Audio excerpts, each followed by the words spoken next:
Perfect. Well, thank you and welcome.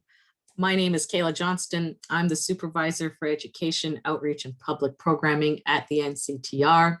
And before I forget, I'm just pulling in the chat and the participants, just in case there are any folks who join us during the presentation today.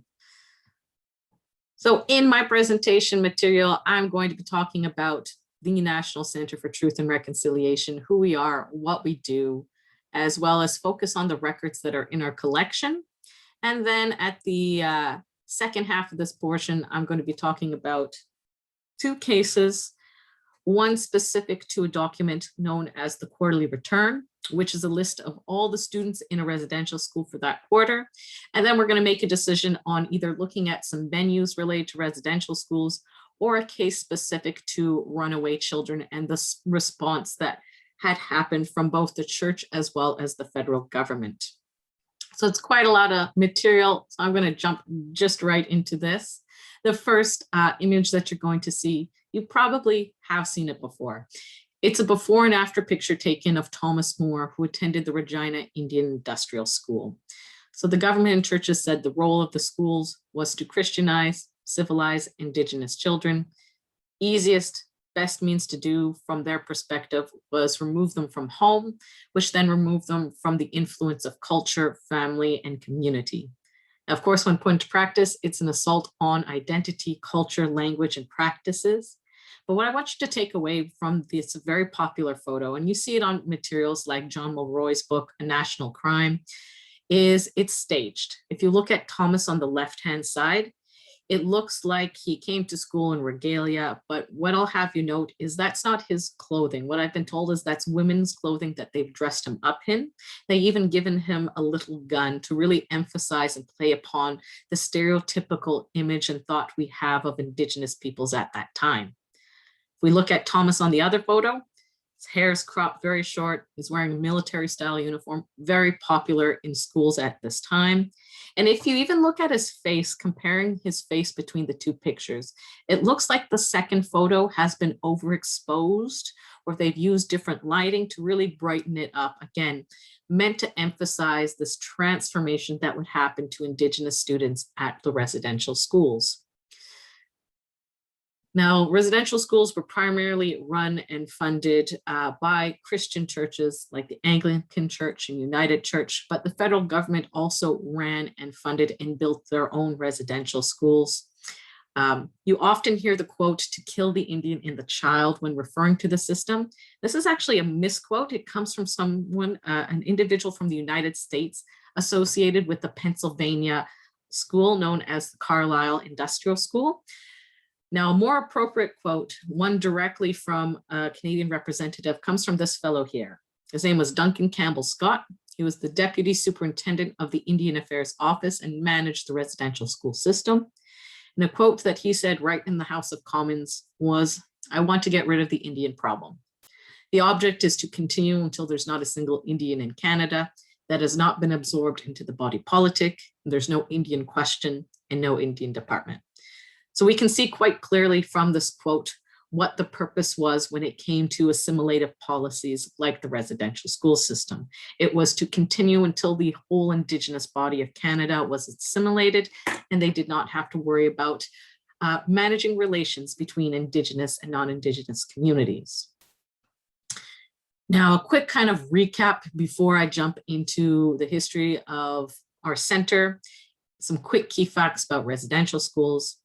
Although they were in existence from the first missionaries arriving in Canada, they really didn't gain popularity until the 1800s. The first schools were funded by the federal government just after Confederation, so in 1867 and 1868. There was an amendment made to the Indian Act in 1920, which made attendance at either a day school or a residential school compulsory for First Nations children between 7 and 15. But in the quick snapshot that I'm going to show, you'll see there's children much younger and much older than that found in the schools. As enforcement of attendance increased, Indian agents and RCMP could forcibly remove children from home, fine the parents, put the parents in jail, and or actually remove rations, so take away their rations. At peak operation in the 1930s, there were 80 recognized schools operating at one time. Now, although the number of schools decreased in the coming decades, the number of students in attendance actually increased as they were removed from home and placed in these institutions. Now, church involvement was drastically reduced in 1969 when the federal government took over the operation of the majority of schools. And you hear the closure date for residential schools. There's two. You hear 1996 and 1998. The reason why there are two dates is 1996 is the year that the school with the last residents closed, but there were still former schools operating as late as 1998, primarily in Saskatchewan and in Nunavut. So it's estimated over its history, over 150,000 children attended residential school, but due to the loss and destruction of records, that number, like the number of children who died at school, will never truly be known. Up there on screen, I've put a map of all the recognized schools under what's known as the Indian Residential Schools Settlement Agreement. It's color-coded for church denomination. So you see the majority of those orange dots, those represent the Catholic-run schools. There's 68 of them. Yellow represents Anglican schools, blue United, green Presbyterian, but you'll notice I have some unique colors there. So if we go left to right, I'm first going to touch about the purple dot found in Whitehorse in the Yukon. That's the only Baptist recognized school in Canada. Throughout the north and in parts of Quebec, you'll see a gray color. That represents non-denominational schools that were solely operated by the government with no church involvement. In northwestern Ontario, you'll see a moss color representing Mennonite schools. And then the 5 purple dots you see in Newfoundland and Labrador, those are actually recognized under a separate agreement. They're originally excluded from the settlement agreement as they were operated by the International Grenfell Association and Moravian Mission. Now you'll notice I've also circled a number of schools, starting with the purple circles in BC and Ontario. Those are those first schools funded by the government: St. Mary's Mission, Mount Elgin, and the Spanish School. If you look to Nunavut, you'll see a green circled one representing the last school opened in Canada. It opened much later than most people think, in 1985. And then the blue circled dot that you see in Saskatchewan is the last school closed, which was Lebret, which was open from 1885 to 1998. So over 100 years of history. Now what I want you to take from this map and from the chart that I'm going to show here is that any statistic, any map that you see when it comes to these systems is really the lowest based estimate. So up there on screen, the chart represents institutions that were excluded from the settlement agreement. There were over 1,500 institutions put forward for recognition. There are only 141 recognized. So the top 3 reasons an institution was excluded was A, it was run by the province or territory alone; B, that it was a day school; or C, there wasn't enough information about that institution. The reason for this is an institution had to fulfill 2 components for the agreement. Number 1, the child was removed from home and placed in the institution for education purposes. And number 2, the federal government had to be jointly or solely responsible for the operation of the school or the care of the children, because this is part of a class action lawsuit against the federal government. So that's why these institutions were excluded. But if we go back to that map, and if we were to imagine it, that also documented all of the unrecognized schools, Indian hospitals and sanatoriums, home placements, and other colonial systems that impacted Indigenous peoples, it would look so much more crowded than what we see here. It's just one thing to take away is anything you see is probably that lowest based estimate, especially when we consider not only the direct impacts of those who were affected, but intergenerational impacts. So impacts on the children, grandchildren, and extended family. I should have also said, for those who are attending in person, if you want to ask a question, please feel free to do so in chat or unmute. I'm happy to take things on a tangent. I may not know the answer, but I can at least provide you with the contact information on where you can get it. So before I talk about the center, I'm just going to give a quick walkthrough on the lead up to the settlement agreement. So the first apology ever given by a church related to residential schools came in 1986. This was spurred into action after Alberta Billy, an Indigenous activist, met with United Church Executive Council in 1981. A next big thing that occurred happened in 1990 when then Grand Chief of the Assembly of Manitoba Chiefs, Phil Fontaine, spoke about his experience at the Fort Alexander School. And so this was on national television. He then reported that he was going to be meeting with the Roman Catholic Archdiocese to talk about the abuse in schools and to demand an inquiry. Now things quieted down for a bit until 2001, when there were over 8,500 lawsuits filed about the abuses suffered in the schools. 4 years later, in 2005, that number of lawsuits had increased to over 18,000.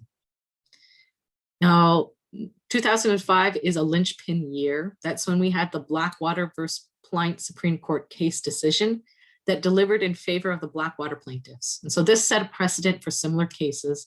And what they determined is that abuses occurred in British Columbian residential schools, and survivors of those abuse could ask for compensation for those abuses suffered. So this led directly to the Indian Residential Schools Settlement Agreement, the largest class action lawsuit in Canadian history. As if all of the survivors alive at that time decided to go through our formal court system, it would have bankrupted the country and would have brought the justice system to a complete standstill. So this is why the federal government and other representatives moved forward with the settlement agreement. So in 2006, so 1 year later, negotiations were approved between the legal advisors for the survivors, the churches, and the government, and they created the Indian Residential Schools Settlement Agreement.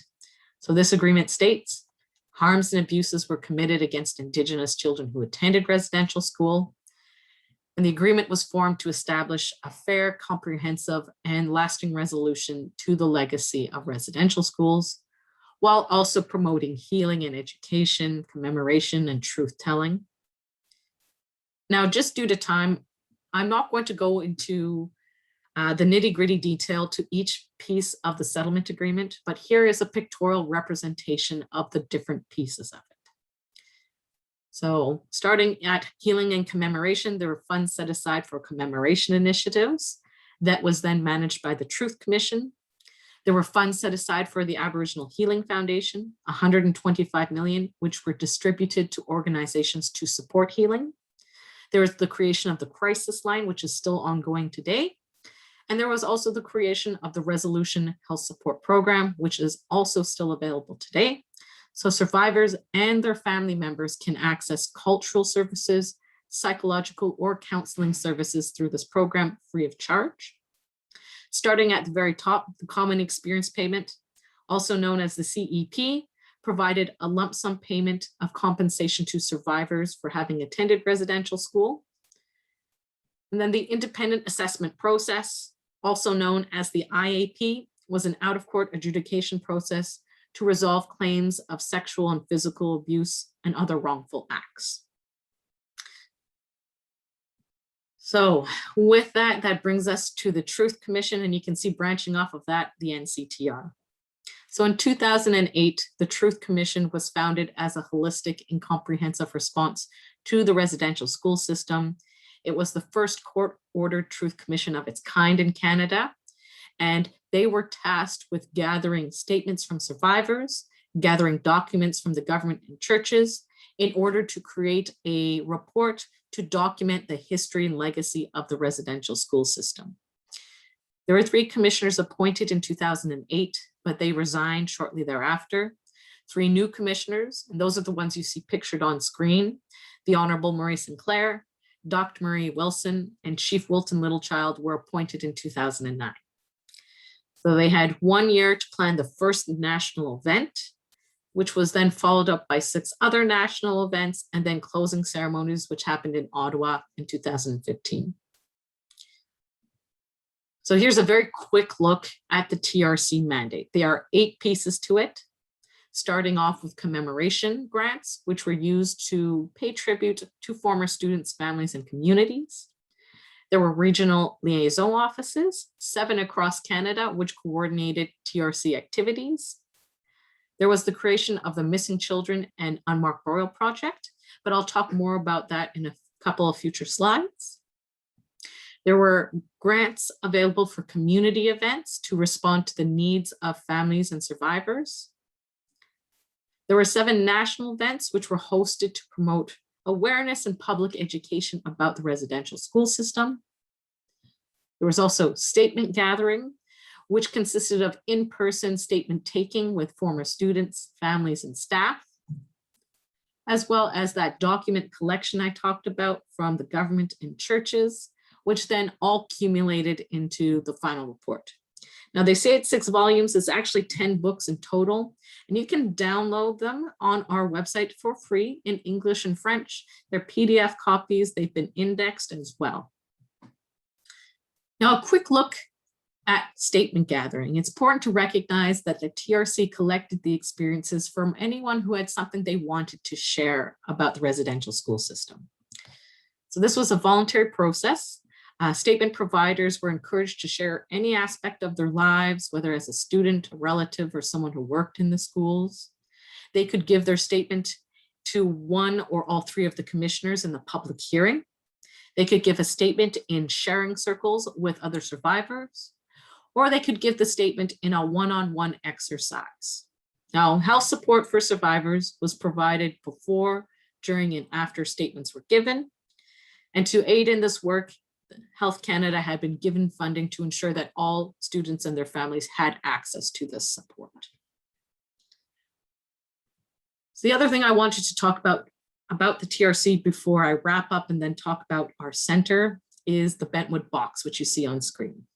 Unfortunately, this is not the full 360 view. You're missing 2 sides, but it's a pictorial representation of the 3 Indigenous groups in Canada.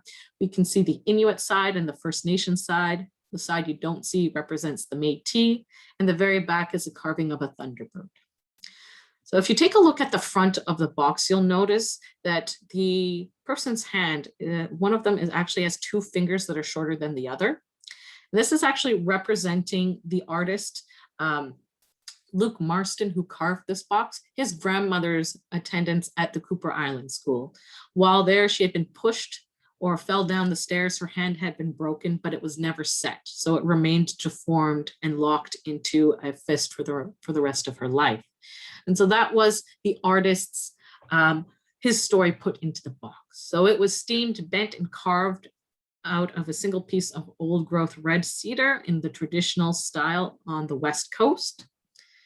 And over the TRC's mandate, it traveled with the commissioners to all of the events. It was left open for individuals to place items in the box to be part of the bentwood box collection. So we have had photographs, books, blankets, moccasins, a whole range of physical objects donated to the collection.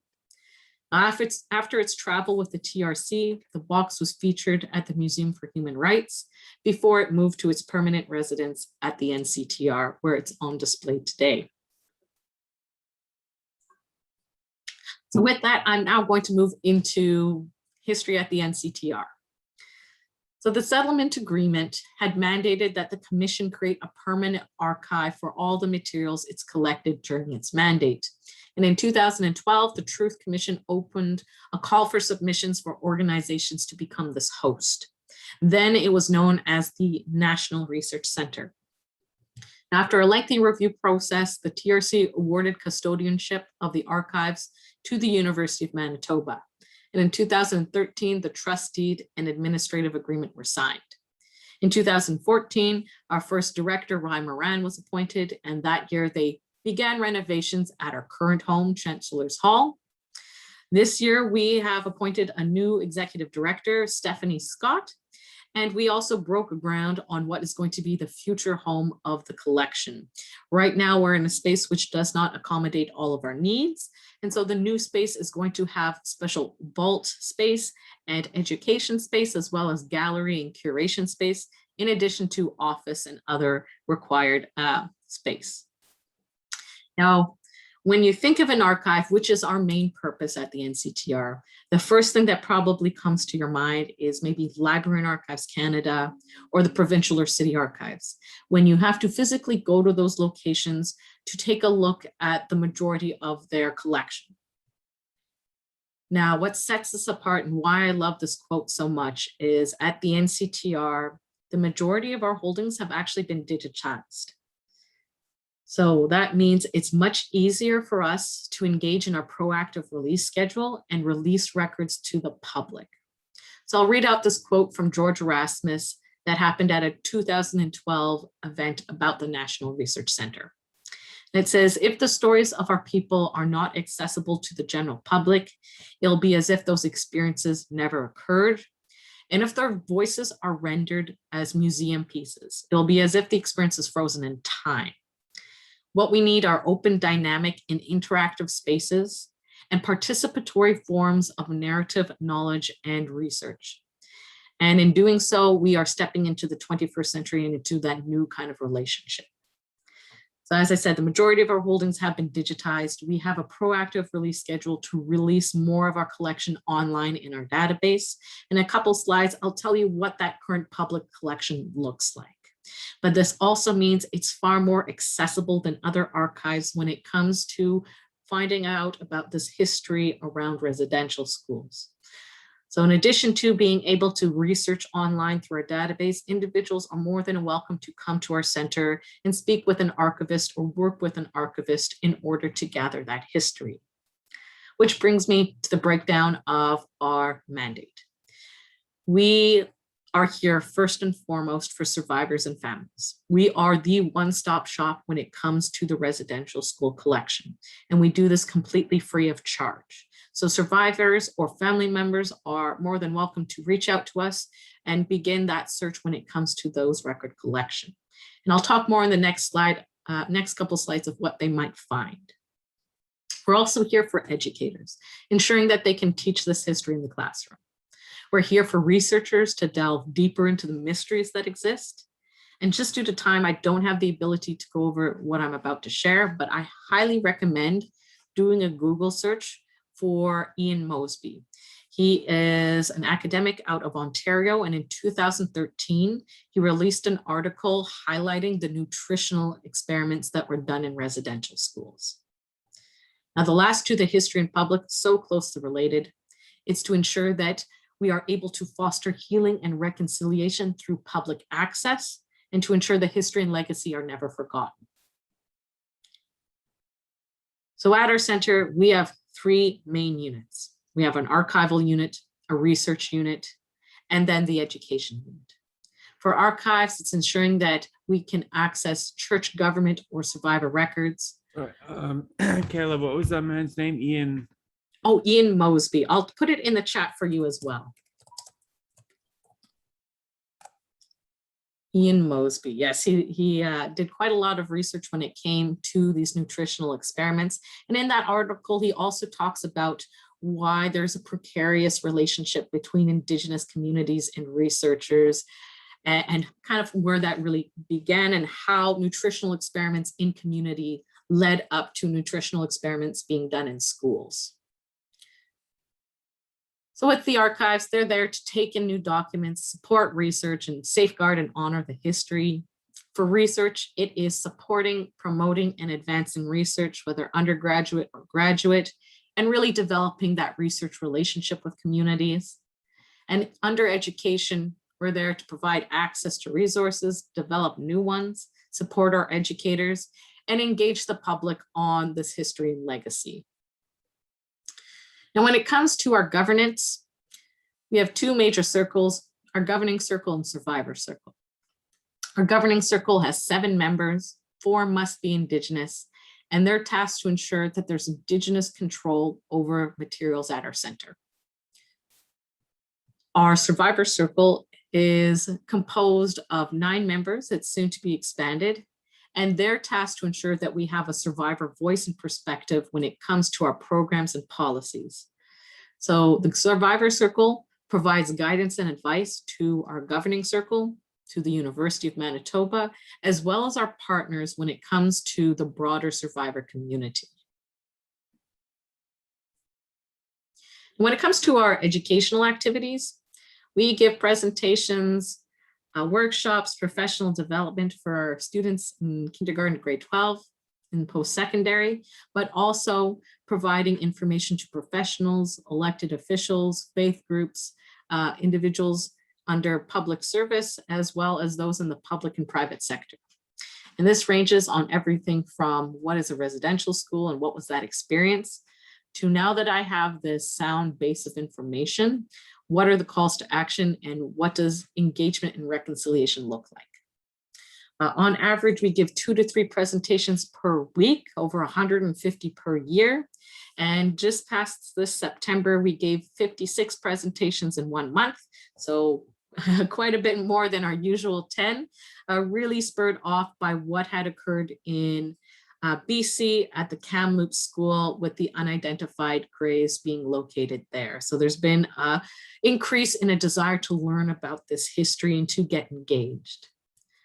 Now, not only do we speak to folks here in Canada, we also support international visitors. So since 2006, we've hosted guests from the Ivory Coast, from Colombia, from Mali, from the United States, from Norway, Taiwan, East Timor, and most recently Germany. And these groups are often wanting to know a history about the TRC, how did things develop and go through, to who are we at the NCTR, what are our activities, how could we support the creation of similar archives or institutions in their own countries. And actually, very interestingly enough, I just came from a panel with Lawyers Without Borders, and one of our former delegates from Mali was actually on the panel and was discussing how progress has been when it came to the Truth and Reconciliation Commission of Mali and the creation of their own database and archive, which was very, very interesting. Now, we also tour across the country visiting communities and survivors to ask them, what are their expectations of the center? What happened with the settlement agreement, and how do we engage in respectful commemoration? So we have toured in 2015, 2018, and 2019 to talk about what those communities hope for. So it's the hope that in the future we'll be able to safely travel again and visit more communities in the upcoming future. But as I mentioned, one of the activities we did was a lessons learned exercise. So we asked survivors and their families what their experience was involving those different components of the settlement agreement, what were the successes and challenges, and what did the settlement agreement not cover but needs attention. So it's no secret that not all survivors or families were satisfied by the settlement agreement.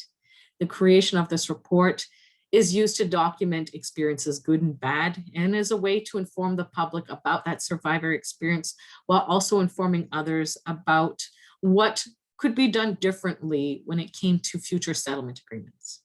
So there are 4 settlement agreements that are in various stages related to the 60 Scoop, related to federal Indian day schools, related to day school scholars at residential schools, and lastly, one about Indian hospitals. Unfortunately, the pattern that I've seen, even having released the lessons learned report, is they are not learning from the lessons. One of the biggest takeaways we heard from survivors is there had to be more of a focus on intergenerational impacts and providing support there. The recent class action lawsuits, at least when it came to the 60 Scoop and the federal Indian day schools, they completely removed any sort of financial support to provide to survivors going through that process. So that is unfortunately a shame. It is the hope that the 2 other class action lawsuits that are in progress, that are still early enough to affect how the process goes on, can learn from this document. There, and what about the 80 Scoop that happened further north? Less publicized, but equally notorious. Yes. So when it comes to that, the 60 Scoop, their range is from 1951 to 1991. So it's a little bit of a large range, and First Nations treaty status individuals who can prove their status and Inuit individuals could apply for compensation through the 60s scoop settlement. Unfortunately, Métis survivors and non-treaty status individuals were completely excluded. And what they stated was that, you know what, there was no documentation to show this. However, the Métis Nation has taken a very strong stance that they are doing a great disservice to their nation. They are trying to work with the government of Canada on a nation-to-nation basis in negotiating rather than creating another class action lawsuit. But I'll let you know, I checked their website most recently. The last update I have is from 2019 when they released a preliminary report on what negotiations would be based upon. I haven't seen any further updates as to progress. Possibly it may have been delayed given our pandemic situation, but truthfully, I'm unsure whether or not this is something that they'll be able to resolve in the near future. And it's quite unfortunate as to something that they could have learned as well from the settlement agreement is there are a number of parties that were excluded. Again, the Métis Nation being one of them. The TRC tried to address this by creating a specific Métis volume about experiences in residential schools. But one of the calls to action was directly related to parties of the settlement agreement addressing those cases of those who've been excluded, like those Métis survivors from the Illel Cross School, which was a school that was excluded from the settlement agreement. So I'll tell you, there's still a lot of work that needs to be done, and it's in various stages for these different class action lawsuits, but there is a wealth of knowledge that can be learned from in the report that we did release. Now, other things I'm going to just quickly touch on here before we shift gears and I talk about cemeteries is our Decolonizing Lens program. This one's near and dear to my heart. We offer free film showings about Indigenous topics. We invite the filmmakers, activists, academics, experts, survivors, and elders to talk about the film topic. We have moved into a hybrid and virtual format. So this is something that you can engage in no matter where you are in the country, where you can watch a film, listen to some great discussion. And just as an example, this is what our 2019 screening for Freedom Road looked like. You can watch the full series of Freedom Road online at the National Film Board website. It's 5 short films about the importance of all access road to Shoal Lake 40 First Nation, which is the community that provides Winnipeg our water. And unfortunately, it was to the detriment of the community for a very long time. And it was only just last month that they opened up their water treatment plant, thanks to that all access road. And they are now able to access clean drinking water. But this is one of the things I absolutely love is I find film is a great way to talk about these topics where not only do you reach someone's mind, and that's, I guess, the trouble with giving presentations or lectures is as much as I can give you this information, unless I'm actually reaching you in your heart and that you feel this empathetic connection, this is where we're going to see changes. We have to reach minds and hearts. Now, the last piece I'll talk about is Every Child Matters, Reconciliation Through Education. This is an online program we launched last year. It was 2 45-minute programs. This year, we launched Truth and Reconciliation Week. So from September 27th to October 1st, we released video content every single day, not only about truth and reconciliation, but about land claims and unceded territories and treaties, about language and cultural revitalization and knowledge transfer. We had over 800,000 students and educators participate. We also released a national broadcast program on APTN and CBC, where we reached over 2 million individuals. So we are seeing this, I guess, hunger for learning about this history, whether or not we are going to continue to see this as a ongoing trend. I surely hope so, but I will tell you one of the very hopeful things being in part of education is the children, our future generations, they are growing up with this information. They are becoming more understanding and empathetic. And we can see this directly in the way that they engage with our center. And I'll tell you, those young kids are much more educated than some of those older groups that come to us for this information. So all of the content we released on Truth and Reconciliation Week we've now released on our YouTube page. They're fully accessible, and there's both English programming and French programming that is available. So as I said, I'm going to shift gears. I'm now going to talk about missing children and unmarked burials before we move into the document portion and access. So the Missing Children and Unmarked Burial Project was founded in 2007 after an Indigenous MP from Saskatchewan, Gary Morasti, brought up the topic at the House of Commons. So this occurred right after the signing of the settlement agreement in 2006. So 1 year later, they founded this project, this working group that had representatives from Indigenous organizations, former students, archivists, as well as government employees. They were tasked to answer the 4 questions you see on screen. Number 1, who were and how many students died at residential school? Number 2, what did the students die of? Number 3, where are the students buried? And number 4, who were the children who went missing? Now, during the TRC's mandate, they were able to confirm 3,672 deaths. Now, this is a combination of what's known as our named register and the unnamed register. And the reason why there are 2 different ones is because the records are incomplete. A third of records have no child's name attached. A fourth of those records have no gender. And half of the records have no recorded cause of death. So again, because of that loss and destruction of records, it makes this research quite difficult. Now, since the TRC closed their doors and we opened ours, we've continued work on this project. We have now increased that number to 4,126 confirmed deaths and added 454 new names to the list.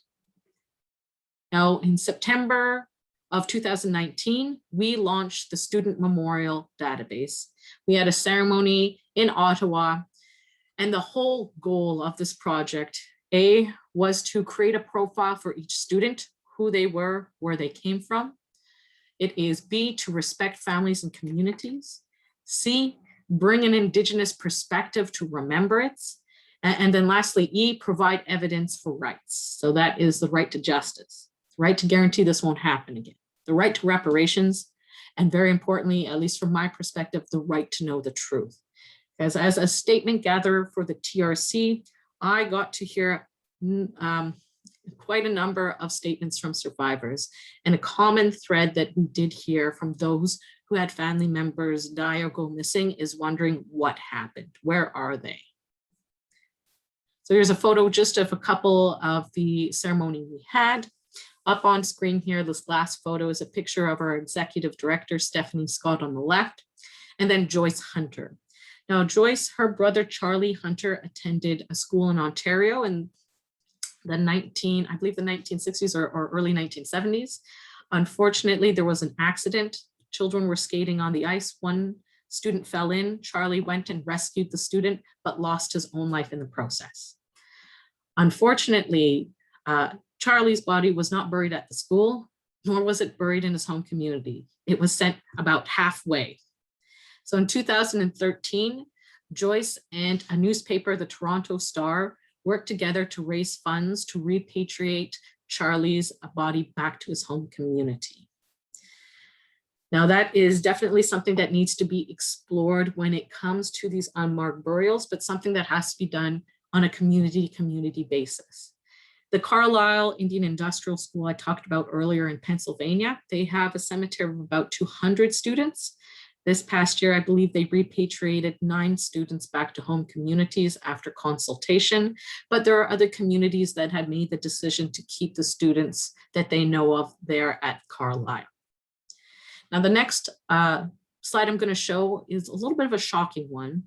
It is the casualty statistics for the schools, 20 schools with the top highest casualty list. Now, this is based off of the named list, so that's why you see that number is a little bit lower. So 20 schools account for 51% of the named deaths. 7 of those schools are located in Saskatchewan.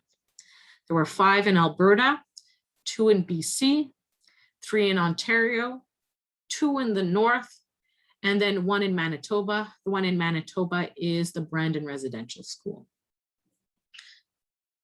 So this is work that we're continuing to do research on.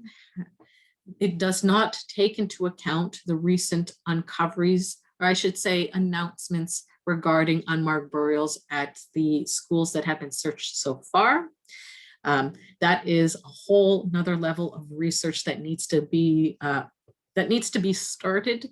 And I imagine as time goes on, we are going to hear more about those unmarked burials and whether or not communities decide to, again, do research and exhume some of those bodies to confirm or potentially repatriate them if they can identify those students. Now, I'm going to show you a quick picture of what a well taken care of cemetery site looks like. This is from Algoma University. It is the former home of the Shingwauk Residential School, and it's now home to Algoma University. So you can see already that they have a boundary. There's a fence. You'll see there's stone grave markers. Most cemetery sites used wooden grave markers. Unfortunately, that means they deteriorate over time. They're lost in fires and floods. Now there's actually two levels. This is level 1 of the cemetery, and this is what level 2 of the cemetery looks like. So they have an active Survivor Society Alumni Association that works to take care of this site. So you'll see there's a memorial cairn erected in the garden here, and they have a bench. The most recent grave is from 2015, and it was of an Algoma executive who worked to ensure that the survivor community was still engaged when it came to their former home. So one of the buildings of Shingwauk is still standing today.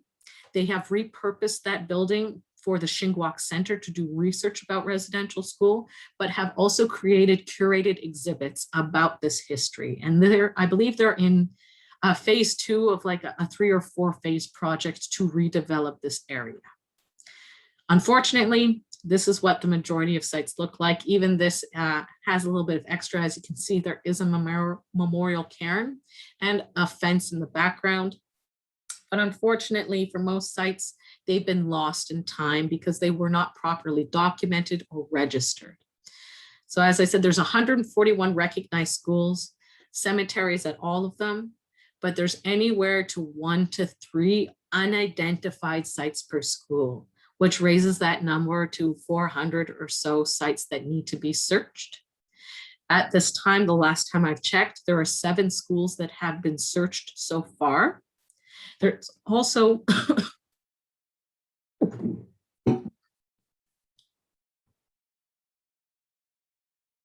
sorry about that. There's also been a search started at the Edmonton Charles Camsell Hospital, Right. which was. Taylor, did you say there's still 1 to 3 undiscovered sites per school? That's correct. So That's looking at the number going from 4,000 to 15,000 possibly. Oh yes, I know there have been estimates, and I'll tell you, if you do a Google search on how many children died at school, you will find conservative numbers at 2,000, then going as high as 9,000, 16,000. I've heard even higher than that. Well, I mean, everybody knows the Indian agents were notoriously corrupt, and the records were probably destroyed by design, like to cover up the. Yeah, it's okay. Oh, you're 100% correct there. I mean, when I say the loss of destruction of records, that's not only, losses of fires and floods, mold, but it is that purposeful and accidental destruction. Yeah. Yeah, 100%. And we do know and have heard of people seeing records destroyed, burned up, hidden away. And just to kind of add, I mentioned accidental, again, people misplace things, but also when it comes to purposeful, when we think of an archive, they have limited space. So archivists have to make this decision. What are they keeping? What's important to keep? What can they let go of? And in the 1940s, they did a paper drive at Library and Archives Canada, and they had to make that decision. What they kept: records about the fur trade, about Confederation, how Canada became a country, What they weren't interested in was what's going on in between our departments, what's happening at Indian Affairs, what are those messages that are coming in and out. And by design, they could keep records for 5 years and then they were allowed to destroy them. If it was about an accident or a death, they could keep them for 7 years, but then we're welcome to destroy them. So there are huge, huge sections of records that have been lost, hundreds of thousands of records due to this process. And it really is unfortunate, which is why when it comes to our center, it's really good that we do have that collection from the government and churches, but the real gem are the survivor statements. It's getting those firsthand experiences that can fill in the gaps and talk about some of those things that aren't mentioned in the records, because abusers do not create records of the abuses they caused. And this is something we hear from our survivors who've, asked for the records. They'll see admissions and discharge records, other comments, but they don't see records related to the punishments they received or some of these other pieces, which only they themselves can then illuminate and share with us. So when it comes to the Missing Children Project, we've completed phase 1. We've looked at all incomplete cases of lost children. We've validated cases, eliminated incorrect ones. We created a register with 15 fields of information and created that commemorative website, which does list all the children we could identify so far. We're now moving into phase 2. And what that means is we're going to be looking at records the TRC did not have time to research, as they had a finite deadline. And unfortunately, by the time they started writing, we were still waiting on record sets. In fact, we are still waiting on record sets from some institutions. Once we complete phase 2 and looked at those 98 record sets, that's 2.4 million documents. We can then say we've looked at everything that the TRC had given us. But unfortunately, that's only for those recognized schools. So if you remember, we just discussed that 141 schools. Or see another class action lawsuit. Potentially, that is a very real possibility, given the themes we've seen with the recent class action lawsuits. Depending on who and how they move forward, there might be something for unrecognized schools. Because I mean, the cemeteries I mentioned are only for schools. Like, honestly, these payouts, it's not fair compensation for the tribulations that these people survived. Being, shoving money down the throats of people that are screaming for justice is not. It's not adequate compensation. I don't know, for some bureaucracies or for the government, they see like they're doing the indigenous a service by, paying them for their suffering, but it's not. They're not meting out justice. They're just giving out money to, I don't know. It's not fair. It's not adequate, and it certainly is not justice. But that's just my opinion. And I'll tell you, there are quite a few survivors who feel that way as well. As I said, we did that lessons learned exercise, and one of the common complaints or concerns: how can they make a decision on how much compensation someone was supposed to receive based upon their harms? They worked on a harm-based system. It was a very, very detailed application form when it came to resolving those claims of abuse. But how can they make that decision? Who determines how one person suffers more than the other, that they deserve more compensation than the other? And if you do a search, if you're interested in this, the Aboriginal Healing Foundation did a report on the effects of these payments on communities. And unfortunately, one of the negative impacts was that once they received that lump sum payment, they didn't know what to do with it, how to And use it. there was, I heard, because I live up north and I've done outreach work on reserves, and I heard stories of elder abuse like off the charts, people holding their kokum like hostage until she gave their psychotic nephew $15,000. Like I heard the most horrific stories. The collateral damage from the payout caused so much more harm than it was. It seemed detrimental. These lump sum payouts did not solve problems. They created a whole new set of new ones. Okay, I'm unmuted. Okay, good, I'm unmuted. Exactly what we heard from the lessons learned, and some of the things they had suggested were, why couldn't they have created trusts where they would have access to this fund, but it's a set amount to ensure that the whole amount isn't being, taken advantage of or misused. I mean, we heard many, many stories of not only family members, but organizations taking advantage, coming in to communities trying to sell, cars or very large purchases, or what else did we hear?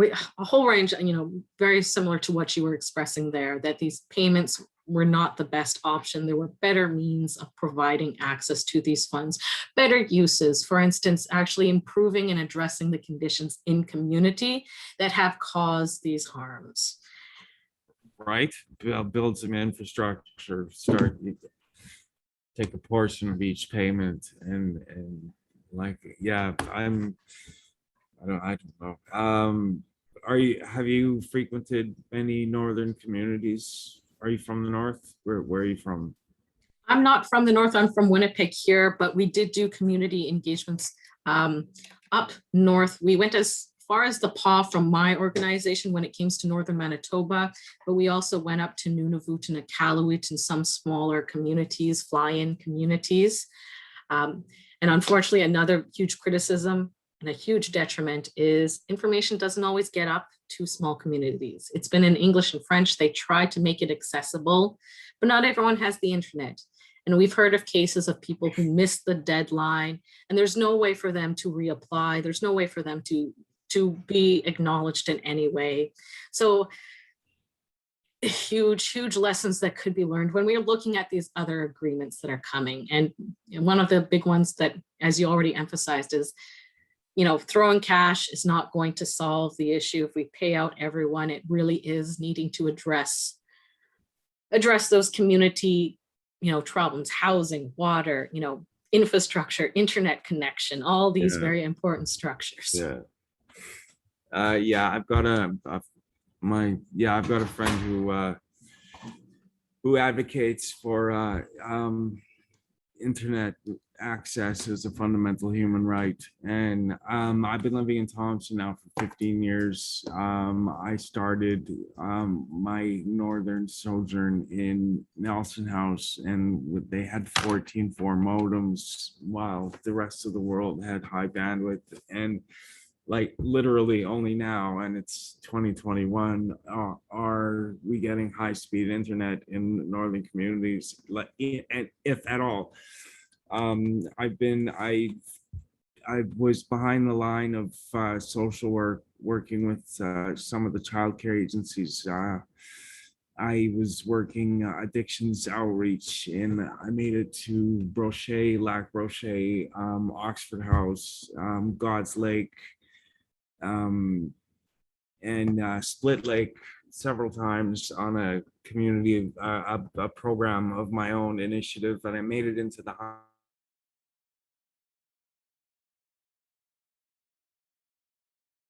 artist who everybody knows, Jason Lucas. Well, I hired him to come and work with me in the high school. And I mean, these, as soon as the community recovers from one tragedy, there's another befalls. And some of the people I got to know, and some of the stories that because I would just go out and talk to everybody. Oxford House, people are dying so fast that there's no longer someone to keep the dead for the the 4 day the ceremony of the fire being lit for 4 days to honor the spirit's ascension. The Split Lake, there's as soon as one there's a little bit of closure on one teen suicide, there's another two. I had a success story, little Chayton Spence in the field. He followed me to school every day. I spent 3 weeks working in the high school. Every single day he came with me. And a couple of months ago, he shot himself. He's dead. My kid. And then I had 2 more teen suicides that directly affect my life. So, and this is, and so the problems in northern communities, and this is I don't know, the generational thing, or it's the sort of the status quo, the rotation of welfare to child tax, and how if anybody wants to make any noise about an issue, and they just shove cash down their throat until they're choking on money and can't yell anymore. Uh, there's no warriors left. There's no one to fight for anything, it seems, anymore. So it's, I mean, refreshing to see you, a young woman, so engaged in, but the way this new sort of media portrayal after they started burning down churches on the West Coast, suddenly, like at this pop sort of it's hip to be native thing that was happening in the media was not a good spin on finding mass graves, and finally they're using the word genocide in the news, but we're a long way away from actual truth and reconciliation, because if reconciliation in the research that I've been doing for sociology lately has to do with land, and it was Ovid Mercredi said that no one could be made to understand the importance of land to an indigenous, and removing one from their land is essentially like eviscerating them of their heart and soul. So all this damage-based research it just perpetuates the narrative of the victim, which has to change, really has to change. You must have heard of desire-based research, right? It's the new, have you heard of it? It's a new sort of sociological approach on how to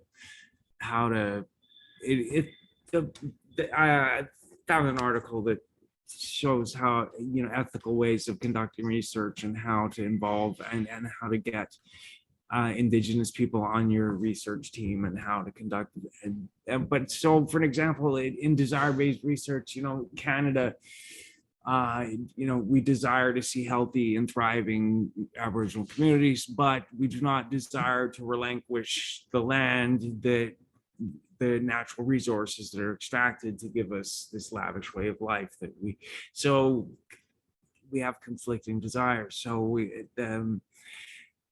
but it's the only thing I've come across that's given me any kind of hope as far as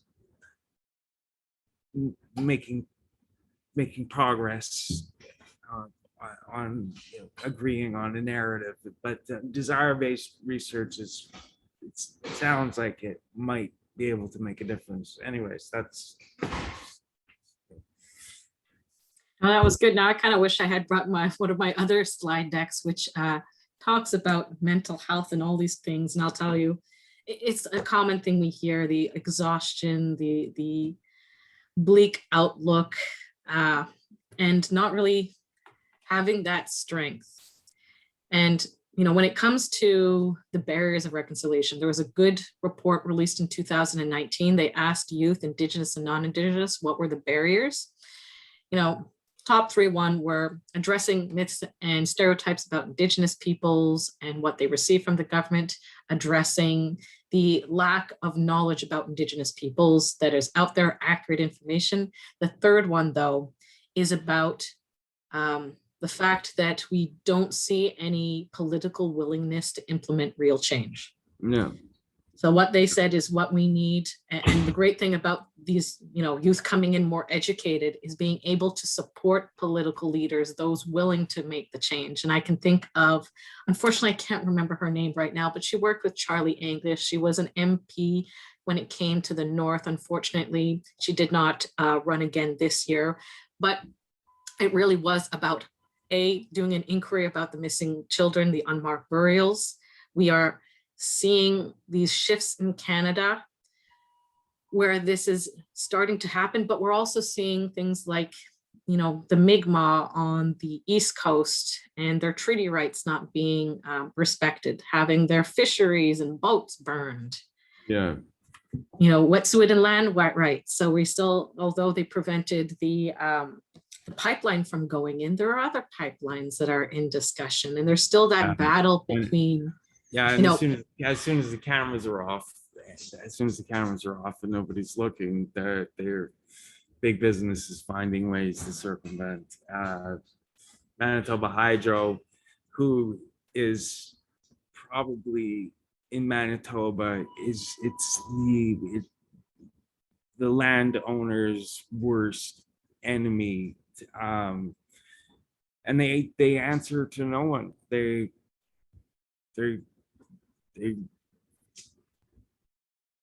break the rules, they make the rules, they change the rules as they see fit. Sorry to interrupt. Should we carry on? Where are we at? That sounds good with me. I can go back to the presentation content, but I just wanted to put in the chat specifically because you talked about, desire-based research. One article you might find interesting is by this researcher named Cindy Pelche. She did work regarding the Indigenous experience involving cancer research on Manitoulin Island. The work with two-eyed research, and specifically, as you said here, is a desire-based component. So what do they actually want to see happen? What can be actually improved to address those concerns? So working with the community to fulfill the desired outcomes. I just put the link in there for that specific article, but yeah, I'll keep things trucking on here. Yeah, and I'll put the article that I found toward. Anyway, yeah, I'll just carry on. I can type and listen. Perfect. So up there on screen, it's been up there for a little bit while, but this is the map of the searches that have been done so far, representing the black dots. There have been 7 completed. I do have to update this. You'll see 15 red dots. It's now grown to 17 dots of searches underway at these schools. But again, this is based off of 5 to 8 years of work so far. So as the federal government has provided or stated that they will be providing funds over $100 million for communities to continue research, there's still so much that has to be done regarding this work. One of the ways that we are supporting community is through our NAMI Quainamak I Remember Them Fund. So communities, organizations can access this fund for commemoration projects, and that includes community-led gatherings, ceremonial activities, memorial or commemorative markers, as well as maintenance of burial sites. So communities have access to about $7,000 or $7,500 for northern and remote communities per project. So applications are on ongoing rolling basis. And this is something we're doing in collaboration with Parks Canada. Now, I just realized there was one last thing I needed to go through before touching on those documents, which is the destruction of records. So I'll preface this by stating all the records collected by the Truth Commission are safe. They're going to be held in perpetuity at our center. But what is going to be destroyed are all records related to the independent assessment process. So that was the out-of-court process for resolving claims of abuses, serious abuses. Why this happened, some survivors were told the records would be kept, others were told that they would be destroyed. Because of this miscommunication, we went all the way up to the Supreme Court. There was then an appeal decision made, and that appeal stated, to protect the privacy of survivors who've already passed on, who can't make this decision, we will destroy them all. So survivors, and only survivors, their families can't do it on their behalf, have the decision to make. And that is, they can do nothing if they want their records destroyed. They will be September 19th of 2027. But if they want their records to be kept, they can apply to get copies for themselves. They can apply to send copies to our center, or they can do both. So unfortunately, if the survivor has already passed away, their records are gone, they're lost. Their family can't make the decision to transfer the records on their behalf. And the reason why this is so detrimental is for the fact the TRC collected 7,000 statements. The IAP had over 38,000 applications of the most serious forms of abuse. So what will be destroyed? The application, the decision made by the adjudicate, the transcript and audio recording of the hearing. Now, why there's such a difference between the two is while both were voluntary, the TRC could not offer compensation. They were just collecting stories for the archives. It was a shorter duration, 6 years. The IEP, while also voluntary, could provide compensation. It was a longer duration from 2007 to 2010. And what we heard from survivors is they only had the strength to tell their statement once. And if they were going to tell it, they were going to tell it to potentially get that compensation. Now, to put that in perspective, in 2008, it was estimated there were 80,000 survivors alive at that time. So nearly half the amount of survivors alive experienced the most egregious forms of abuse. So if we were to imagine all 150,000 or more students alive, likely half of them experienced these forms of abuses. And unfortunately, only a handful of survivors have so far transferred records to our center. The adjudicate secretariat, they had the task of notifying survivors of this choice, but survivors have passed away, they've moved, they don't want to talk about it anymore. How is this worded on the applications? Like when you survived certain types of abuse, was there like a check mark box for sexual abuse and a check box for physical abuse? Like what was the process of documenting the abuse in school? Like what was the form? It's been a while since I've taken a look, but it is very detailed. It's very invasive, again, because they're building this case as to this is how much harm you experienced, this is how much compensation you'll get. So they're asking, when did this abuse occur? Who did it? What day was it? What time of the year? What were you wearing? What were they wearing? Where did they touch you? What did they do this? Did they do that? So very invasive, very triggering. Again, a huge complaint about the IEP was that it wasn't a trauma-informed approach. It wasn't a way to ensure the protection of those survivors telling those statements. And again, unfortunately, what we have heard is survivors having been re-traumatized, re-triggered, and then taking their own life because of all the memories and trauma that were brought up by this case. So it's very flawed. I'll tell you that. It's something that survivors have demanded an inquiry or audit involving the IP, what occurred, how that money was distributed, what could have been done better. Unfortunately, I haven't seen much progress beyond that call to look deeper into the IEP process. But I would tell you, it wasn't very friendly. And other problems involved is while they had house support, sometimes that house support spoke the wrong dialect. Sometimes that house support wasn't properly informed about that person who's giving their statement in front of the secretariat. Sometimes the adjudicators made light of the experiences they suffered or did not believe them, and it's ongoing, and it's, oh yes, I see you had unmuted. Yeah. Okay. So my query is, these records that are there's a handful of people who've actually transferred their IAP records. Are they going to be digitized too? How are you going to protect privacy through that process? And is it fully understood that what will happen to those records by the people who've given permission for them to be transferred? Very good question. And how they broke it down is for each one of those pieces, the application form, the decision, those audio transcripts, each one had its own consent form to decide whether they wanted it non-anonymous or anonymous. So part of our responsibility, part of our work is we can release any record in our collection. But with that huge caveat, we can't cause more harm than good by releasing that information. So we would be able to use, say, some of those statements, but we have to remove any identifying information about that survivor or person, whether it's their name, their community, if it's an audio recording distorting their voice, if it's a picture, it's blurring out that photo. So that's why when it comes to our one-on-one statements, it's going to take so much more time than those public hearings, because we have to do that process for each one that had made that decision to remain anonymous. We have to remove any and all identifying information.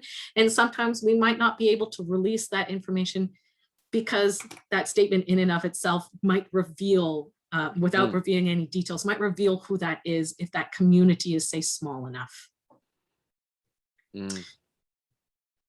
So with that, in this last stretch of time, I'm now finally going to talk about those documents, and I'll show you those examples. I know it was quite a bit of a lead up, but it was really great discussion so far. So since opening our doors, we've received over 895 requests from survivors to gain access to the records. We've received 272 from May alone, with that announcement of those unmarked graves. Making it aware that people can access this history, they can collect this, it is free of charge. And with that, we have public records, redacted records, restricted records. So what you find on our database, all of those are public records. They don't contain any sensitive information, whether personal, medical, or cultural. We haven't uploaded any redacted records as of yet. But I'll first talk about the restricted records before I circle back. Restricted records, there is no consent provided to release that to the public. That's because they may contain sensitive information about a person, about their medical history, or sensitive cultural information. What we could do in the future is redact those documents, so black out that information, and we could then release a public version of that. But I will note, for survivors searching for their records, we won't redact personal information about them. Just as an example, we may have a list of students who went to the hospital. Oh yeah. Oh, she's back. So there we sorry go. about that. That's okay. The internet in my entire house went down. I'm gonna pick up where I last left off here. So as I said, you know, if there's a list of students going to the hospital, 5 of them, we'd redact the information that's not related to the survivor, but then still provide access to that document. Oops. Ooh, is my connection still unstable? Still a problem there, Kayla. Okay. Can you hear me now?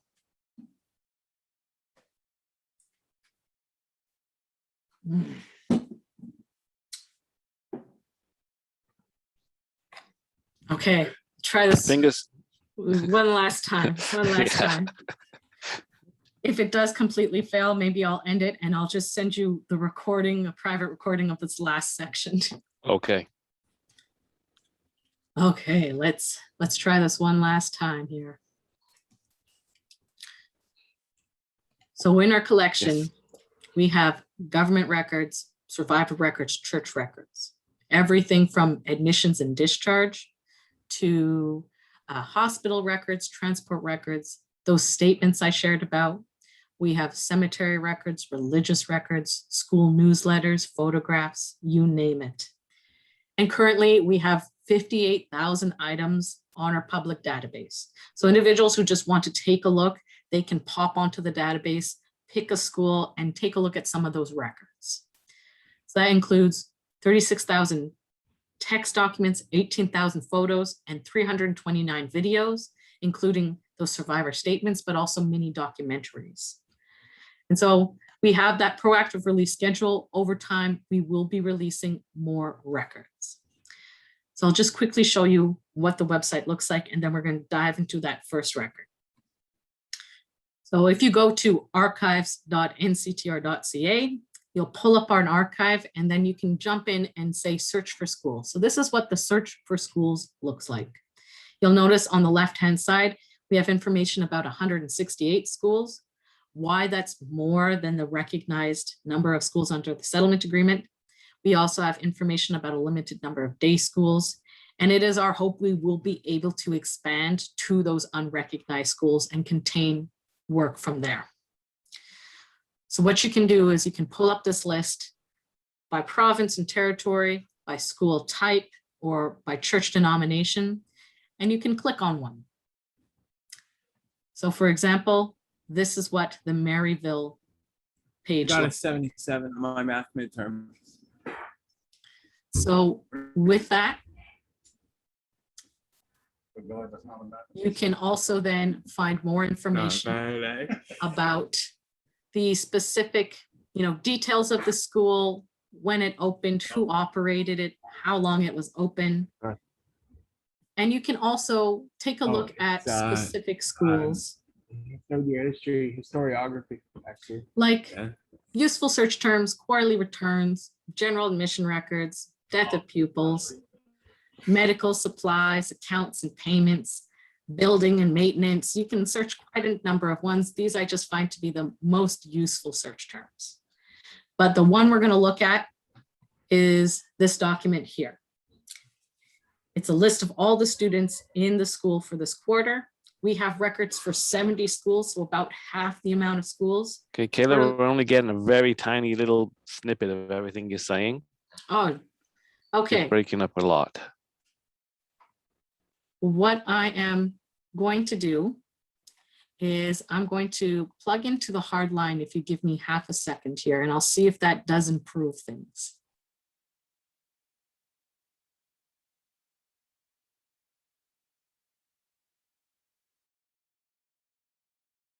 Believe it. Oh, we go. Okay. Okay. I have plugged into the hard line of my computer now. Okay. We are going to give this one last go. Okay. And just the way things going, I think I might only do this one example, and then I'm going to record the sample one so we don't keep dropping. Okay. Sounds good. Thank you.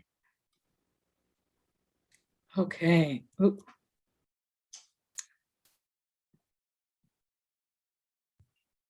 Now I had to go, unfortunately, to this this version here of my PowerPoint. So I'm going to see if I can set it up. Are you able to see the full screen? The zoomed in version? Perfect, perfect. Okay. So this is a zoomed in look at this document. The first column is that registration number. We often hear survivors being referred to by a number only. That's where this number comes from. We then have the student name, their age, sex, the band or reserve they came from. And then as you can see for class of study, it goes grade 1 to grade 8. This is because majority of schools did not offer high school level classes. Brandon was an exception at this time. It could offer high school level classes. So you see there are a number of students in grade 10. If we scroll over, we get their standing in class. So that's their grading system: bad, fair, good, very good. We see their trade or other industry. And so without even looking at the names, I know this is the girls list because it says domestic science, cooking, cleaning, laundry, sewing. We get the date that they came into the school, how long they've been in school. So from the quarter, so the full days in attendance, and then how many days they're in the classroom. And then the last column is very interesting. You get really unique notes here as to whether children have run away, when they're absent, when they're sick, or if they've died. So what you can do, or what I've done, is created a snapshot into residential schools across Canada. So this is from 1948 for the months of July, August, and September. Why pick 1948? It's just a year where we have lots of surviving records. We had 75 schools open. We have records for 65 of them. So that first chart you see, there are at least 10,000 students in school for this 3 months. But just above that, that row that says lost, that's to account for the 10 schools we don't have records for. Now, if you remember, I had mentioned we're looking at lowest based estimates. A good example is the chart just below that one that says communities affected. I documented 520 unique communities with children removed. But there are some schools which did not record where students came from, which means that number is much higher than the documented list there. The average age you can see was between 10 and 12 years old, but just below that, the youngest child I found was 2, the oldest 20. Now that's, as you can see, much younger and much older from that 7 and 15 age range I gave you. Now, why children that young are in the school or that old could be because of something happening at home. There's no one to take care of the child. Or for those older students, they're getting high school level classes to continue their education, or they're living at the school and taking courses elsewhere. Now, the last 2 charts, you see there are a couple hundred more girls than boys. That is a strong ongoing theme at this time. Much easier to recruit girls and keep them in schools longer.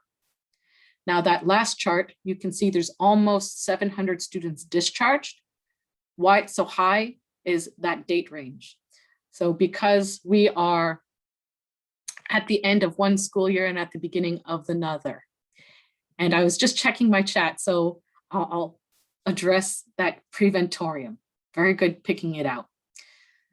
So with the home and truant, there's almost 500 students who've run away or at home without permission. There are 65 students receiving treatment for tuberculosis in sanatoriums. That doesn't speak to prevalence, only who's getting treated. And the preventorium, this was actually a unique experiment.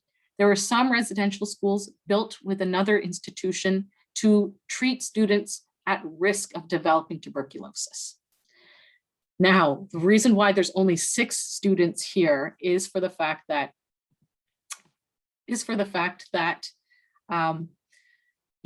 there were a number of preventoriums, but because students were still living with the other students, still taking classes with the other students, it was very easy for tuberculosis or other illnesses to pass from one group to another. So in 1948, there was only 1 preventorium left at the St. Michael's School on Victoria Island, or Vancouver Island. Now, there were 173 students ill or at hospital, and that is to account for 2 schools that had outbreaks, one of measles and one of an unknown illness. But you'll see there are 11 students who have died. Mostly, again, the cause of death was listed unknown. The second cause was TB. And then that working row, what that is there was one school. Oh, yes, please. Do you think an unknown illness could be something like an STI brought from an adult to a student, and they would just file it as an unknown? Very potentially. I mean, the lesson from this and from any of this is we have to trust whoever's completing these documents are doing it with the accurate information, the best of their ability. But we know critically that's not always the case. We know people are lying. We know that they're putting down false information. We know it's not always accurate. So there is highly a potential that, yes, some students after being abused by an adult could have contracted STIs that could have then been spread. That's some of that sensitive information I shared with you earlier, where it could be redacted from these documents if they specifically outline that. In fact, I did run across one specific to a student with syphilis and then having to kind of pull that document. And you know, just being very aware of these facts is so important when looking at these documents, using that critical thought that even though it's not mentioned, it's a possibility. And why we know that, we've heard it from survivors. They're the ones who said that this is fact has happened, that someone had given them after being say abused, having been given an STI and then having to go get treatment, or becoming pregnant and having to leave, or even worse stories than that. I have a friend who survived the school outside of the paw, and he was so badly abused that he couldn't do the process of filing for money because he probably would have ended up killing himself after reliving it. He was so insanely traumatized that reliving it was an impossibility. It didn't matter if they paid him $2 million, he just couldn't do it. And that's just the reality of the situation that we're left in, unfortunately, is people are left out because they have been so traumatized. So just keeping on moving, the document that we're looking at, it comes from the Brandon Residential School. It was open for 77 years, operated by 3 different churches at 3 different times, the Methodist, the United, and the Catholic Church. From 67 to 72, it operated as a student residence only, so students were then bused to public schools in Brandon. And in 2000, the school was demolished. It does have 2 cemetery sites, one an old cemetery site and a newer one. In the recent search, they had identified, I believe, 104 graves. We can account for 74 of those. So there is a good number of them, which we do not have records related to. So what we can do with these quarterly returns is mapping exercises. So this is the list of the 36 communities that had children in Brandon in the 1948. The ones I've circled, those represent the communities with the most amount of children taken. And I'll show you a chart about that in the next one, but you can see students came from Ontario, all across Manitoba, as well as Saskatchewan. And so here's that full list of students taken. So we can see that Fisher River, God's Lake, Oak Lake, Peguis, and White Bear had high number of children taken. And I imagine, although the research has not been done, but communities that had higher number of children taken are probably experiencing higher intergenerational trauma effects. Now, what I also want you to take from this, and what I talk to other people about, is the common experience of isolation at residential schools. Now imagine how that is compounded if you were the only student from Cook Lake or Coral Harbor.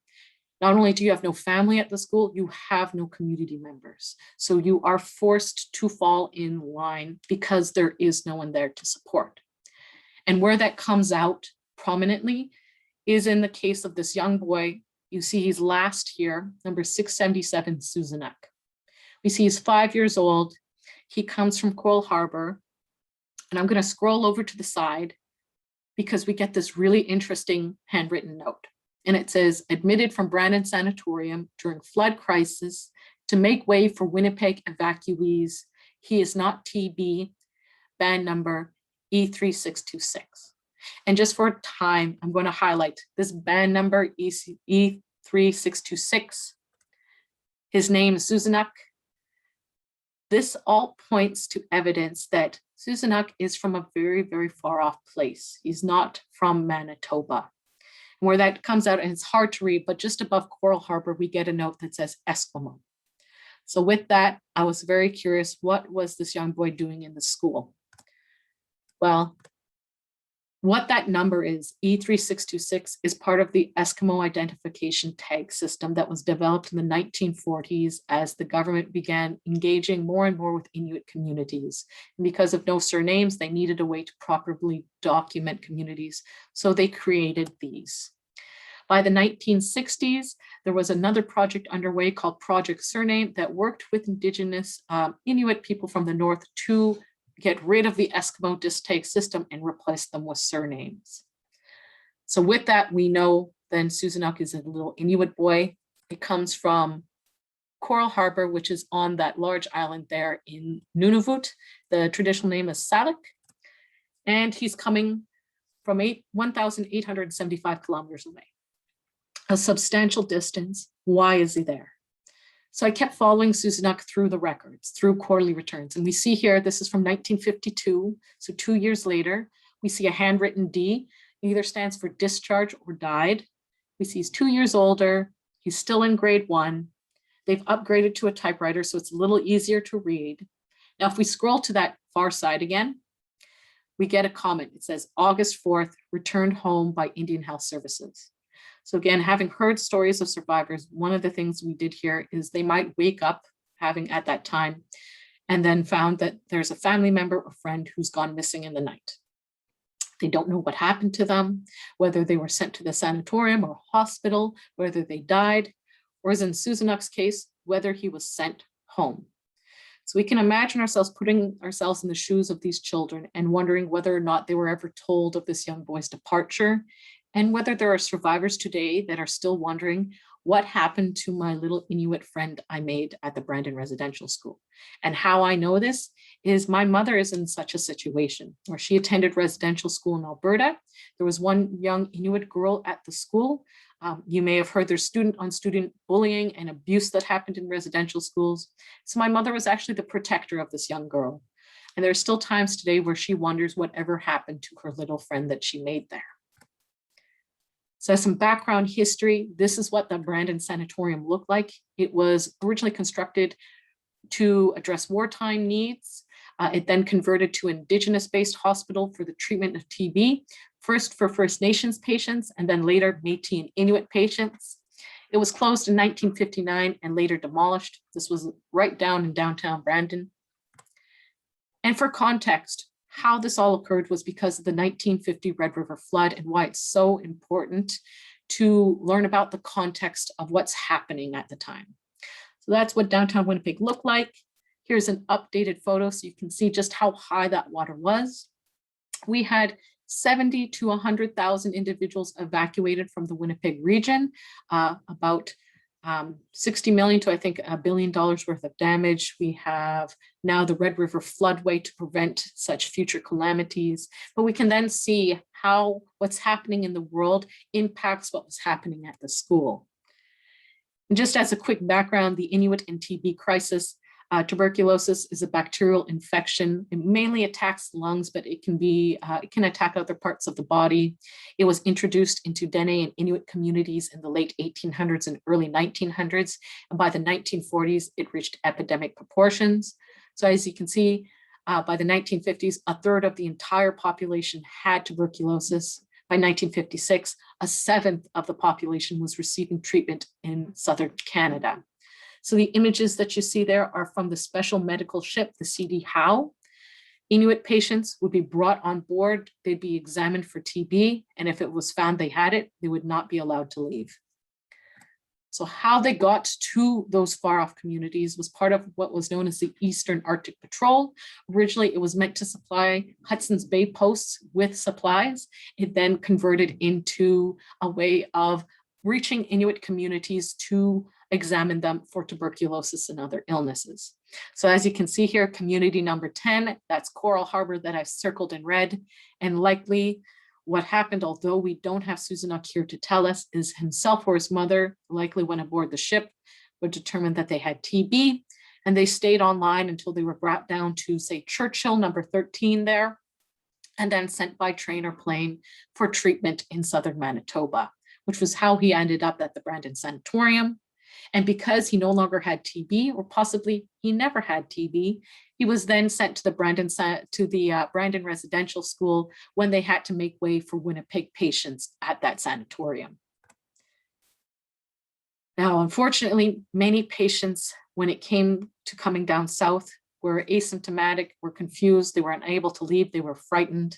There was a lack of proper record keeping, which you find in all these institutions. Even though they had the Eskimo disc tag system, sometimes people were recorded under the wrong disc tag or not recorded at all. If they got better and were sent home, sometimes they were dropped off at the wrong community. And when it came to deaths of these individuals in the South, there was again lack of proper communication, where many families today do not know what happened to their relatives. They simply disappeared. Like Jack, as we see here, in the past couple of years, he found out where his mother went and where she was buried and was able to visit her grave. And in fact, there is a new special initiative. I shouldn't say new. In 2010, it was founded as the Nanilavut Initiative. They were tasked with locating lost family members, enhancing grave sites, helping with commemoration events and monuments, and providing health support and TB awareness. Because as you can see, rates of tuberculosis among Inuit communities is 290 to 300 times higher than the non-Indigenous population. When it comes to First Nations on reserve communities, that number is 40 times higher than the Southern Canadian population. Reasons for this: distrust of the healthcare system and healthcare professionals due to experimentation and other colonial policies. It is due to malnutrition. It is due to poor housing. And although Ottawa has vowed to eliminate TB in the north by 2030, because they were unable to eliminate the drinking water advisories, they had set the goal of March 2020. They did not make it. There's still 33 communities in need of clean drinking water. I have some skepticism whether or not they will be able to eliminate TB, given that it's so difficult, it seems, for them to address those root causes. So what I wanted you to take from this quick look here is, I'm going to stop sharing and I'm just going to go to my, there we go, just to my image here. What I wanted to take is how much information you can potentially pull. And as I said, that was just that list of students within the school for that quarter. We learned quite a bit, probably not the path you were necessarily expecting it to take, just by researching that one student. And there is so much more that can be done when it comes to those quarterly returns and other record sets that are available. So just as a quick walk down when it comes to those records that we don't have time to look into, but I wanted to highlight, one of them is menu exercise. So there are two menus related to two different residential schools. One comes from the Mount Elgin Residential School in 1936. Another comes from the All Saints Residential School in Aklavik, Northwest Territories in 1944. And what you'll notice looking at those menus is they are very different from one another, not just in the formation, but the foods being served. Aren't those the two residential schools that were not affiliated with other religions? No, actually those ones, one is Anglican school. Actually, I have to double check now. I have it in my notes. Let me just There were, quickly. I think there was 4 schools that were autonomous, and that sounds like 2 of them. All right, so of course I did not put down what Mount Elgin, what church denomination, but I have a sense that they are possibly a Catholic school. But looking at those two menus, the activity is based upon all the knowledge you have. What do you feel you can put your trust in based upon the content? And then the associated documents that go with it. The 1936 menu comes from an investigation into the Mount Elgin school. There was a father who visited his daughter, found she did not have enough to eat at lunch, and then demanded to remove her from the school. In the end, they relented, they allowed him to take her home. But they then document the investigation into the school. And what they basically come down to is for the fact that it is not that they're not feeding the students enough. Based on interviews with the dietitian and the matron and the principal, the children are getting more than enough food based upon that menu too. Where the problem lies is children in the kitchen are stealing food for themselves, stealing food for friends, picking favorites, and there's not enough supervision going on. Now, with that, we don't have certain information. We don't have the student's voice. We don't have the parent's voice. This is all coming from a letter from the Indian agent, A.D. Moore. And because we don't have the proper information to support this, we can be very skeptical whether or not the menu that we're seeing is an accurate representation, as well as whether the investigation, whether that was an accurate representation, if students are getting enough food. But we know from our experiences and what we've heard that these students aren't getting turkey or minced meat or relish and fresh vegetables or things like that that is on that menu.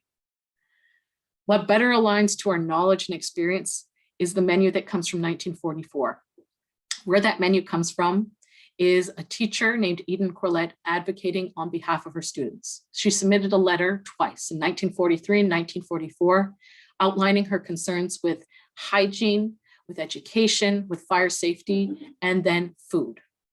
So within that document, you will see that over a year, of the $100 that the government got for each student, they only spent $20 per year on food for that one child, which amounts to about $25 per month in today's money. On the flip side, they spent $162 for each staff member on food, which then amounts to about $200 per month in today's line. And you can see there's much more that we can buy today with $200 than $25. And although there's contextual pieces related to that, for the fact that it's in the Arctic, it's wartime rationing, the doctor who's sent to investigate the school admits students aren't getting fed enough, they're not getting better quality food. In fact, he, as one person, imports as much fresh fruit and vegetables as the school of 90 children and 10 staff. And so the reason why we can put our trust in Miss Eden's letter is A, for the fact she's advocating on behalf of these students. B, she outlines that she recorded exactly what the students ate for a week in August. And when doing a little bit of research into Eden herself, we get a sense of why she was there in the Arctic and why, for instance, she fought so hard to advocate for the children's health. And we often get asked, weren't there any good teachers at residential school? Didn't anyone care about the students? And we do know for the fact that there were some good teachers at school, but they're up against such an immense system, there's no way they can enact change. And the proof of that comes with another letter. Is this somehow based on that movie, We Were Children? Have you seen it? Do you know what I'm talking about? I have seen it, yes. Sounds very similar to the storyline in that, including the nurse and the kids stealing the food. It is not directly related to different schools, but interestingly enough, one of the survivors in the film, she's now passed on, but her sister used to work for our organization. Her name's Rose Hart. She's still engaged in work today, but she shared, and it was very important for her sisters to share this story before she passed away. And she was one of the few that have transferred our IAP records to us. So although not related, again, that is something we have heard, even from my own mother's experience, that when she was naughty and they were, left to starve, that there was someone who sometimes snuck apples for them and gave them apples afterwards, or one of those lines. But the root being, I mean, there must have they. I mean, we have a picture painted of these really sort of brutal religious zealots, beating on these children, but there must have been humane people that weren't there to inflict pain. There must have been people with actual, real, true empathy, realizing that these kids were really human beings. So I mean, there must have been good people working on behalf of these kids. There had to have been. I have to believe that there was. I mean,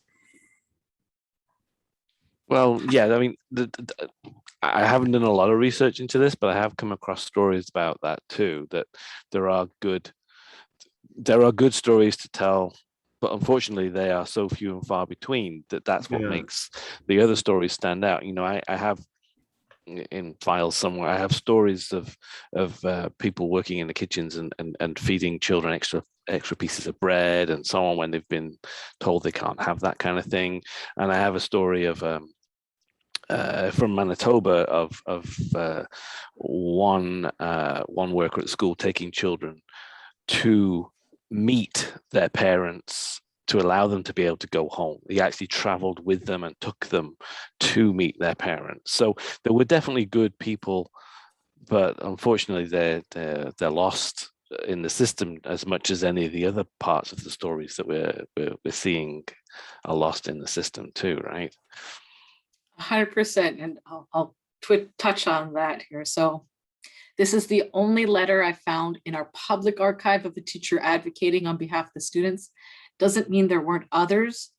Those records just may not have survived, or maybe they are in our vault collection. I haven't seen it because I only work with publicly accessible documents.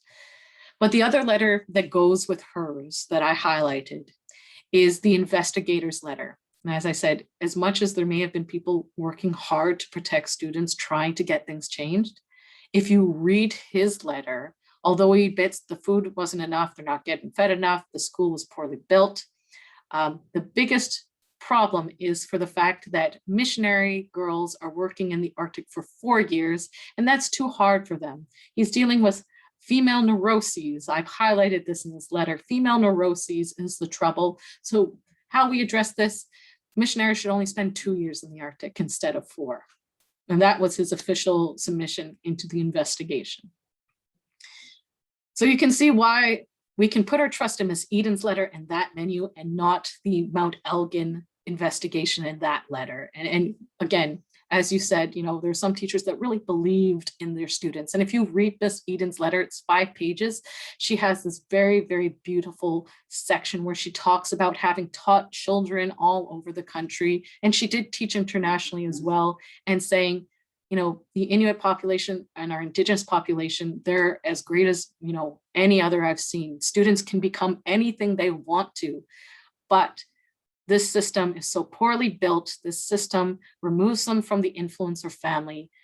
She was a missionary, so she says, A, how is that practicing Christianity? And B, how can we expect these students to survive with having that all cut and they're not even giving them a proper education at that school? And so she gives it a very hard look, and she talks about the beauty of these people that she's met. And so it's a very powerful letter. And I highly recommend just taking a look. That's the shorter package. And just as a quick recap, the other package, which much longer, 9 documents, is about 4 students who ran away from the Fort Albany school. Unfortunately, they have never been found. In fact, Indian Affairs and parents weren't notified they had gone missing until more than 30 days after. It wasn't until the parents complained to Indian Affairs and said, my children haven't come home, that they actually began an investigation, and they talk about what happened to those students, how they searched for those students. And when you read those records, you'll find conflicting information when it comes from the priest versus the parent statement. And again, it's all about what sort of information can you trust? Can you trust what's written there? And those separate documents we just didn't have a look at today. There's a number of guiding questions when taking a look at these that help make these decisions, to help you get a better sense of what's going on, who can you trust, who can you can't, and really just having that moment of critical analysis and saying, well, we can never know the full truth, but based upon our knowledge, based upon what we've heard from survivors, we can make an informative yes, an informative decision about these institutions and these situations. And we can see then why communities today still are so distrustful from government offices and organizations. I've been to Fort Albany. This is still a case that they talk about today, and has impacted community, impacted church, impacted those relationships, which is the kind of the biggest takeaway. Is there's so much we can pull from the archives that can inform today's situation. Well, what was the nurse's name again? Her name's Eden Corlett.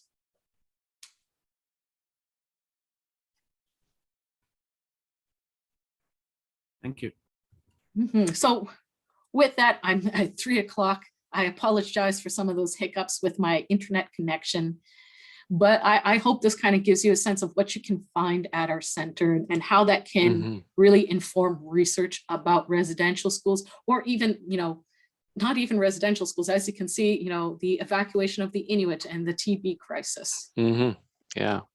Thank you very much, Kayla. That was excellent. That was, great. In fact, I don't know what you'd expected to do, but that was a great discussion. Thank you very much. Well, thank you very much for having me. When I close this up, I'm going to populate the video and I'll send it to you via WeTransfer so students can have access to it. Sounds great. Thank you very much indeed. Thanks, And- Kayla. Before I forget, I'm going to pull up the chat once more because I'm going to put our general email address as well as my email address on there.